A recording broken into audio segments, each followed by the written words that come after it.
Un couteau ou un coteau? Un pont ou un ponton? Dans cette vidéo, je te propose 12 paires de mots qui se ressemblent et qui sont très proches à l'oreille. Si tu connais ces mots et leur sens, alors ton français est pas mal. Bienvenue sur WeTeach, 12 paires de mots, les connais-tu? C'est ce qu'on va voir. Dans un premier temps, je te présente les 12 paires de mots. Tu peux prendre quelques secondes ou alors faire pause pour noter si tu les connais ou pas.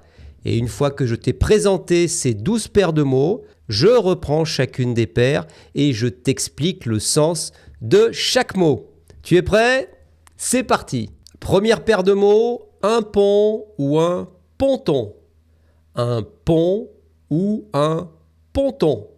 Je te rappelle, tu peux faire pause sur la vidéo, le temps de noter si tu connais ou pas la différence entre ces deux mots et si tu connais le sens de chaque mot. Paire suivante, un désert ou un dessert. Un désert ou un dessert. Paire suivante, un poison ou un poisson. Un poison ou un poisson. Quatrième paire, un coussin ou un cousin. Un coussin ou un cousin. Cinquième paire, un casque ou une casquette. Un casque ou une casquette. Sixième paire, une cabane ou une cabine. Une cabane ou une cabine. Septième paire, un bocal ou un local. Un bocal ou un local. Huitième paire, une colline ou une colonne. Une colline ou une colonne. Neuvième paire, un marteau ou un manteau. Un marteau ou un manteau. Et dixième paire, un cil ou un ciel. Un cil ou un ciel. Onzième paire, un couteau ou un coteau. Un couteau ou un coteau. Douzième et dernière paire, une lampe ou une rampe. Une lampe ou une rampe. J'espère que tu as eu le temps de noter si tu connaissais toutes ces paires et le sens de chaque mot. Et maintenant, je te propose la correction. Je vais t'expliquer la différence entre chacun de ces mots ainsi que le sens de chaque mot. C'est parti! Première paire, on avait un pont ou un ponton. Alors, un pont, c'est une construction qui va permettre de franchir un obstacle, une vallée, un lac, une rivière, une route. Exemple de phrase, le pont de Brooklyn est magnifique.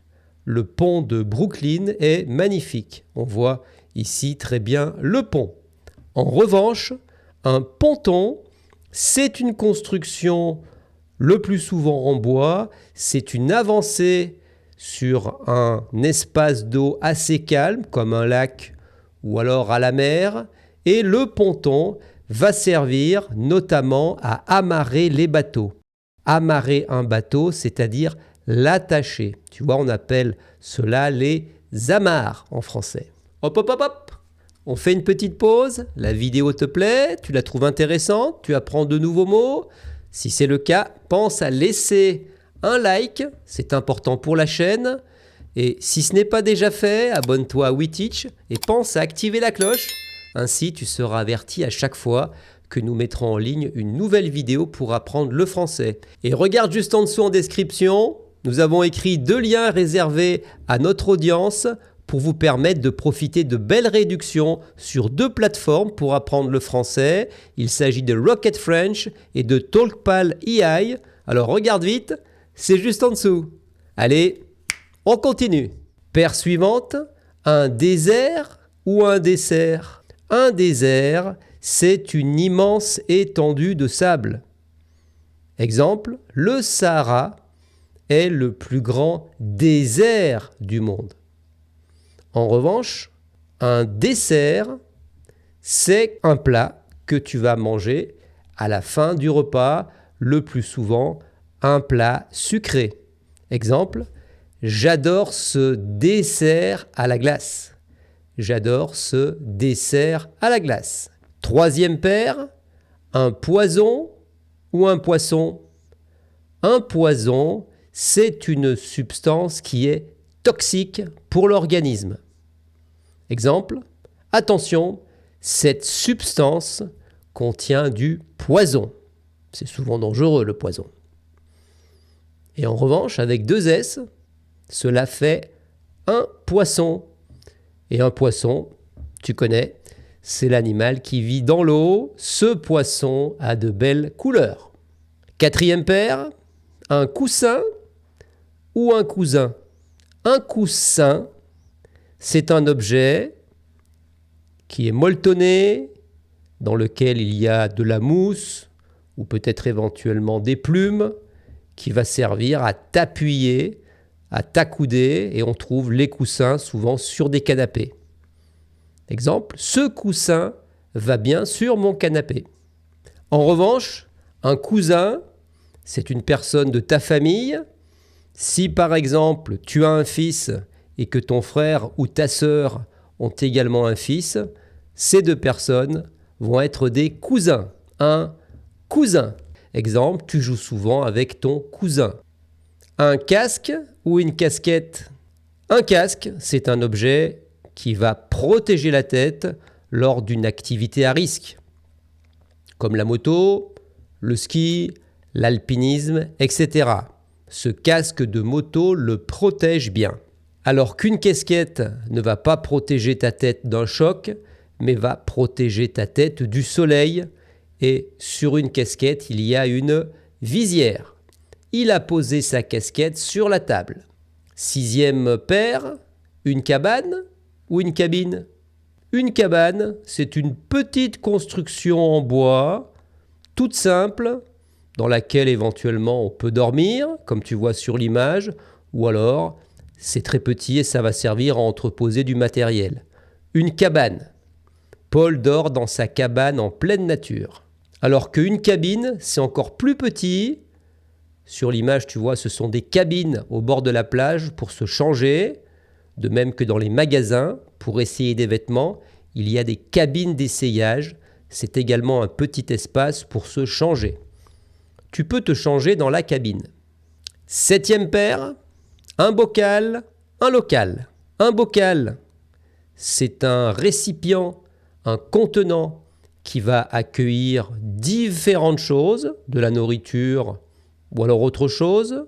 Alors attention, on dit un bocal au singulier, des bocaux au pluriel. Il existe d'autres bocaux un peu plus grands, par exemple pour accueillir un poisson rouge. Tu peux dire le poisson rouge est dans son bocal.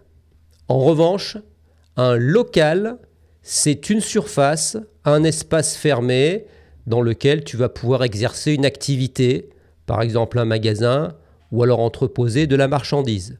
Ce local sera bientôt prêt pour entreposer les marchandises. 8e paire, une colline ou une colonne ? Une colline, c'est un petit relief, ce n'est pas une montagne, mais tu peux facilement monter sur la colline, ce n'est pas très haut, souvent c'est de l'herbe, voilà, c'est un petit relief, pas très élevé. Il peut monter facilement en haut de la colline. Alors qu'une colonne, tu les trouveras dans des édifices. Soit c'est cela une colonne, c'est pour soutenir quelque chose d'imposant.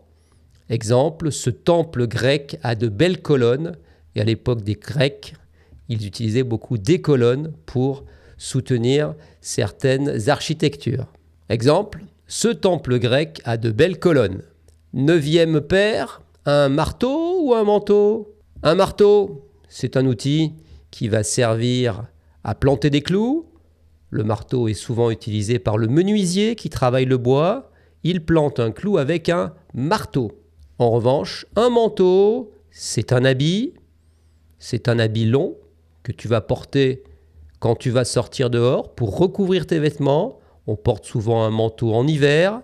Elle porte un manteau marron en laine.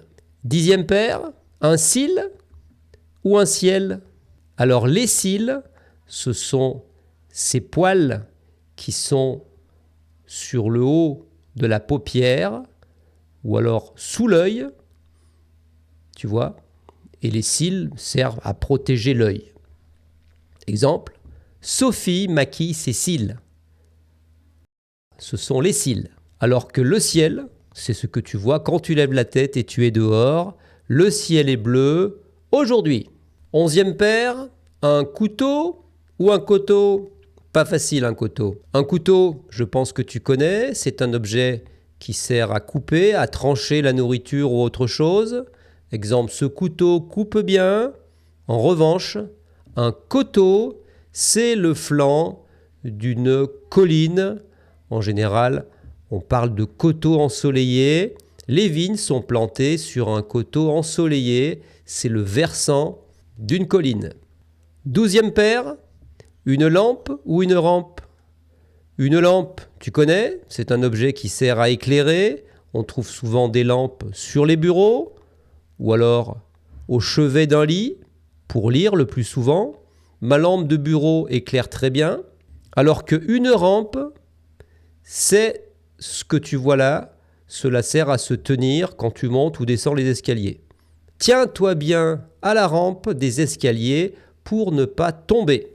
Voilà, tu connais maintenant la différence et le sens de chacun de ces mots. Dis-nous en commentaire combien tu en connaissais, cela nous intéresse. C'est terminé, merci d'avoir regardé la vidéo jusqu'au bout.